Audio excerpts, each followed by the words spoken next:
বারুইপুর পূর্ব বিধানসভা এলাকায় ভোটার তালিকা নিয়ে তৈরি হয়েছে তীব্র বিতর্ক। রাজ্যের বিরোধী দলনেতা শুভেন্দু অধিকারীর অভিযোগ, এই তালিকায় বেশ কিছু বাংলাদেশির নাম উঠেছে যারা আদৌ এই এলাকার বাসিন্দা নন।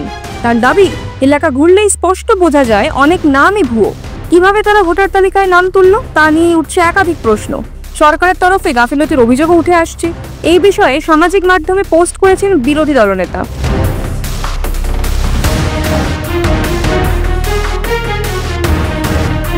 স্থানীয় পঞ্চায়েত সদস্য মুনমুন মণ্ডলের বক্তব্য, ভোটার তালিকায় যাদের নাম উঠেছে তারা অনেকেই গত 10 বছর ধরে এখানে বসবাস করছেন, ফলে তারা পুরনো বাসিন্দা বলেই দাবি তার।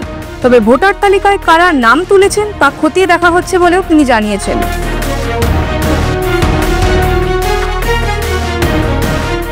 105 নম্বরে বেশ কিছু রোহিঙ্গা মুসলমানের নাম তুলেছেন আপনারা, এমনটাই অভিযোগ করেছে। লিস্ট আপনারা দেখেছেন? হ্যাঁ, আমরা লিস্টটা দেখেছি। আমাদের এখানে কোনো রোহিঙ্গা বলে কোনো মুসলমান এখানে নেই। আচ্ছা, যে সিরিয়াল গুলো এসছে, নম্বর গুলো দেখা যাচ্ছে, সেগুলো আপনারা মিলালেন? হ্যাঁ, আমরা মিলিয়েছি। ওর সঙ্গে আমাদের লিস্টের সঙ্গে মিলছে না। তাহলে কি বলবেন?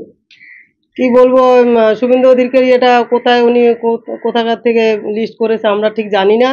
আমাদের সঙ্গে এটা বলছে না, ওই বিষয়ে আমি আর। এলাকারই প্রবীণ বাসিন্দাদের দাবি, এটা হিন্দু পাড়া, এখানে সবাই হিন্দু। হঠাৎ করে এই নতুন নামগুলো কোথা থেকে উঠে এলো তা তারা বুঝতে পারছেন না। তদন্ত হওয়া দরকার বলেও দাবি তাদের। এরা এখানকার বাসিন্দা, এরা পুরোপুরি বাংলাদেশের খুলনার বাসিন্দা। এখানে আমরা একদিন জিজ্ঞাসা করেছি, আমি জিজ্ঞাসা করছি তোমরা এখানে কোথা থেকে আসলে, কে এনেছে, নাম তুলে। তা ওরা নাম তুলছিল রামকৃষ্ণ বলি স্কুলে। তখন আমি ওদেরকে বার করে দিয়েছিলাম, বলছি আমরা হরেন্দ্রপল্লী লোক, আমি বেরো ওখান থেকে। তা বলছে এরা বেলে গেছি, আমি বেরো ওখান থেকে, এখানে তোদের কোনো চার্জ নেই। কি করে এদের ভোটের নাম উঠলো আমি জানি না। সব টোটাল হিন্দু। ওই যে ওই কটা কোথা থেকে ঢুকেছে আমরা জানি না। বিজেপি কর্মী প্রশান্ত হালদার বলেন, তাদের বুথে 100% হিন্দু, তাই কিভাবে মুসলিম নাম এলো সেটা রাজ্য সরকার এবং বিএলওদের খতিয়ে দেখা দরকার। শুভেন্দু অধিকারী যে তথ্যটা দিয়েছে একদম ঠিক। এর মধ্যে 2-1টা নাম এদিক ওদিক হতে পারে।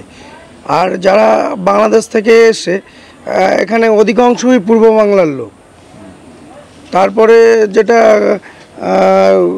যাদের বাড়িতে গেছিলেন তারাই বলবে, তারা বাংলাদেশি কিনা তারাই বলবে। কিন্তু মাননীয় শুভেন্দু অধিকারী যেটা বলেছে একদম ঠিক, 1-2টো নাম এদিক ওদিক হতে পারে। 32 জনের নাম কিভাবে ঢুকলো, এগুলো যারা ঢুকিয়েছে রাজ্য সরকার বুঝবে কিভাবে ঢুকিয়েছে, হ্যাঁ বিএলওরা বুঝবে।